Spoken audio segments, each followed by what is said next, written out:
First Samuel chapter 5. Doon po sa First Samuel chapter 5, bago po yung chapter 5, mababasa po natin na ang mga Israelites ay sinakop po o tinalo po ng mga Philistines, mga Filiseo.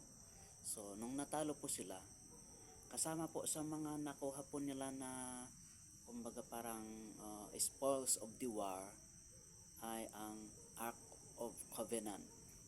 Ang Ark of Covenant po, ito po yung sumisimbolo po ng presensya po ng Diyos. So, nung nakuha po nila itong Ark of Covenant, siyempre attractive kasi ito kasi nabalutan po siya ng, although made out of wood, pero nabalutan po siya ng ginto. Kaya makinang po itong Ark of Covenant. So, nasama po nila na nakuha po ito. At nang dahil sa nakita po nila na ito ay isa pong religious artifacts.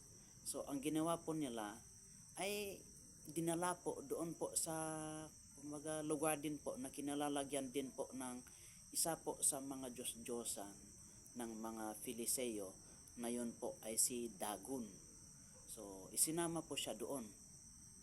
Kaso ang nangyari, pagkagising nila ng umaga, nung nakita po nila na yung rebulto nila na si Dagon ay natumba at nakasubsob ang kanyang ulo sa harapan ng Ark of Covenant. So sabi nila, bakit kaya itong nangyayaring to? So ang ginawa po nila, muli binangon po nila ulit, nilagay sa kanyang kinalalagyan. Tapos nung sumunod uli na kinabukasan, nakita po nila na natumba uli itong rebulto na si Dagon na nakatira pa sa harapan ng Ark of Covenant at putol na ang kanyang mga kamay. So ang ginawa po nila, sabi nila ay hindi maganda to. Tapos nagkasunod-sunod na may mga hindi magandang mga pangyayari sa kanilang community. So sa kanilang lugar, sabi nila hindi maganda to, kaya ang gawin natin, isauli na lang natin itong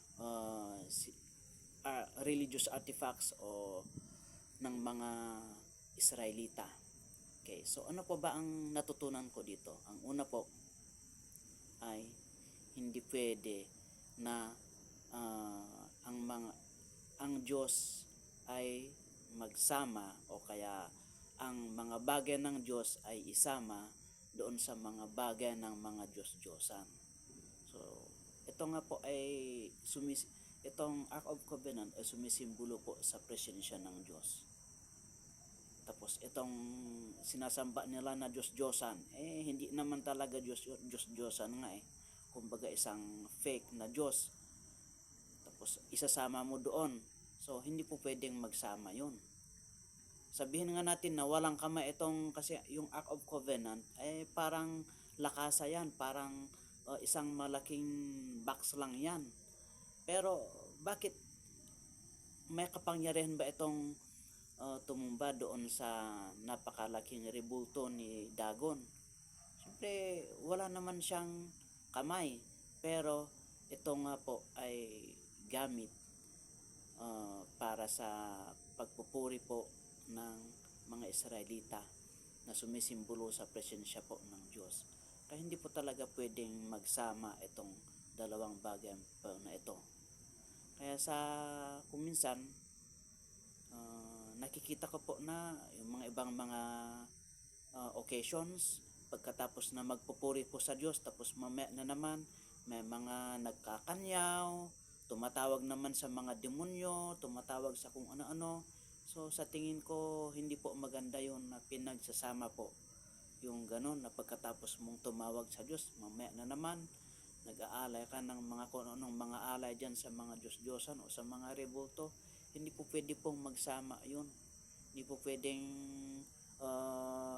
isama po doon sa mga koleksyon po ng mga Diyos-Diyosan ang mga makadiyos po ng mga bagay. At ang pangalawa po na akin pong natutunan dito na ibahagi ay huwag po natin gawing mga biro yung mga patungkol po sa Diyos. So hindi po biro po yun. na parang biro ba yung mga patungkol sa Diyos na ginagawa na lang, isasama lang ba sa mga koleksyon or parang katatawanan? Hindi po bagay po yun. Magbiro man po tayo sa mga iba't ibang mga bagay, pero pag patungkol po sa Diyos, hindi po maganda na gawing biro po yung mga holy things, mga holy relics, lalong lalo na kung ito ay patungkol po sa Diyos.